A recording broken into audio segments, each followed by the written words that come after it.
There are good players. There are superstars. And then, there are the players who haunt your dreams. If you ask Larry Bird, he still says with a shudder, "It was God disguised as Michael Jordan." If you ask Pat Riley, the mastermind behind the Showtime Lakers, he says, "Jordan was the only player in history who could break you mentally before the game had even started." We aren't just talking about basketball here.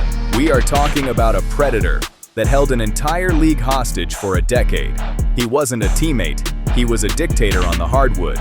He didn't ask for excellence, he enforced it with a brutality rarely seen in professional sports. Today, we let the men who bled against him tell the truth. Why was he a genius? Why did his opponents call him Black Jesus? And why did even the toughest men in NBA history feel pure terror when number 23 stepped onto the floor? Everyone knows the raw stats: 6 rings, 6 finals MVPs, 10 scoring titles. But numbers are just the skeleton of a story that goes much deeper and much darker. Numbers don't tell you about the sweat running down your back when you realize Jordan has chosen you as his personal victim for the night. The real question is, what happened inside the minds of giants like Reggie Miller, Charles Barkley, or Gary Payton when they lined up against him? Why did their hands shake at the free throw line? Why did they forget the plays they had practiced 1,000 times? Was it just his unstoppable jump shot? Or was it something much more sinister? What if Jordan's true genius wasn't in his hands, but in his ability to manipulate the very reality of his opponents? He didn't just play against your body, he played against your self-esteem. He found your smallest insecurity, magnified it under a burning glass, and scorched you with it in front of the world. Today we decode the myth of terror. To understand this monster, we have to go back to the beginning. 1984, a skinny kid from North Carolina entered a league that belonged to the big men. The NBA back then was the territory of Kareem Abdul-Jabbar, Magic Johnson, and Larry Bird. It was the era of giants. A guard did not win championships alone. That was the law. Jordan changed that instantly. He brought an aggressiveness that was pathological. In his early years, he was called a circus act, spectacular to watch, but allegedly not winning material. He dropped 63 points on the legendary Celtics in the 1986 playoffs, but in the end, he lost. Larry Bird called him God, but that God went home without a title. The media was ruthless. They wrote, "Michael is too selfish, he plays too far above the rim. You can't win like that." He was the most spectacular loser in the world. The world expected him to end up as a scoring champion, a name in the record books, but without the gold on his finger. But they underestimated one thing. Jordan treated every criticism like a personal declaration of war. He forgot nothing. He forgave nothing. He simply waited for his chance at revenge. Then came the bad boy Pistons. Isaiah Thomas and Bill Laimbeer developed the infamous Jordan rules. It wasn't a basketball tactic, it was legalized violence. The rule was simple.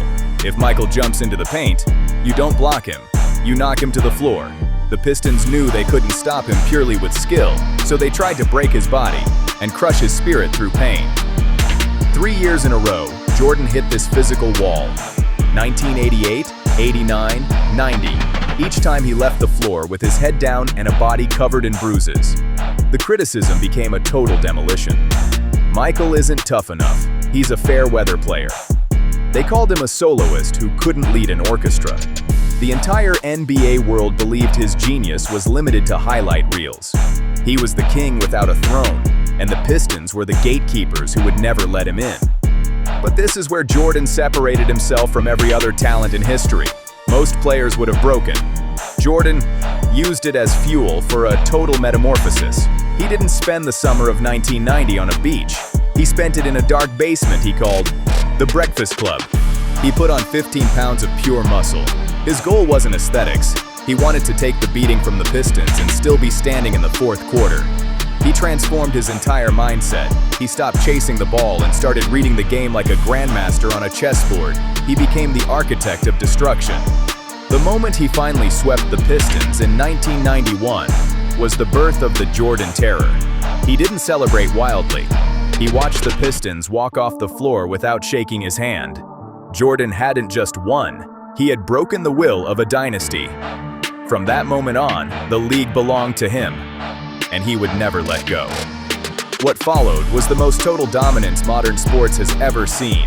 NBA legends today sound like war veterans when they speak of that time. Reggie Miller once tried to trash talk him. Jordan just looked at him with that empty, predatory stare and said quietly, "Don't ever talk to Black Jesus like that." In the second half, he destroyed him. Miller was never the same player again.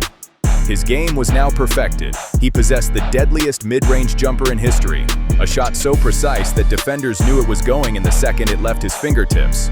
But it was his defensive terror that left legends hopeless. Gary Payton said Jordan never let you breathe. He attacked you when you had the ball, and he attacked you mentally when the play was dead. He was a psychological manipulator. He invented stories in his head, small lies about insults that never happened, just to have a reason to hate you on the court. That hunger was limitless. He kept the adrenaline at a boiling point 24 hours a day. Even for his own teammates, he was a nightmare. If you didn't bleed in practice, you were worthless to him. That was his genius. He made competition a matter of life and death. If you weren't ready to die, you had already lost. Tactically, why did this terror work so flawlessly? Look at the mechanics. In an era with no space, Jordan's efficiency was almost supernatural. His footwork in the post is still the sacred training video for every NBA pro. He used his body as a lever, spinning around defenders like a shadow. He knew when the double team was coming before the defender even made the first move. Psychologically, he used the law of intimidating presence. His opponents often gave up in the locker room because he cultivated an aura of invincibility. He had the total absence of fear. While others shook in the fourth quarter, Jordan's pulse dropped. He was in the zone, where time and space bent to his will. He was the only player in history absolutely free of doubt in the most critical moments. That is the true face of genius. Michael Jordan left a league he had completely reshaped in his image. He turned basketball from an American sport into a global religion. But his true legacy isn't the shoes or the logo. The stories of Kobe Bryant and LeBron James, both trying to break the code. They all wanted to be like Mike, but they quickly realized you can copy the body, but you cannot copy the mind of a killer. He was a genius because he understood the game at an atomic level. He was terrifying because he understood human nature, our fears, our pride, and our weaknesses. Michael Jordan wasn't just the greatest basketball player of all time. He was a force of nature that taught us that true greatness has a price that almost no one is willing to pay. The number 23 is gone, but the shadow it casts will darken the NBA forever. What do you think? Will there ever be another Predator who reaches this level of absolute genius and pure terror? Let me know in the comments. Don't forget to subscribe so you don't miss the next legend check. We'll see you on the court.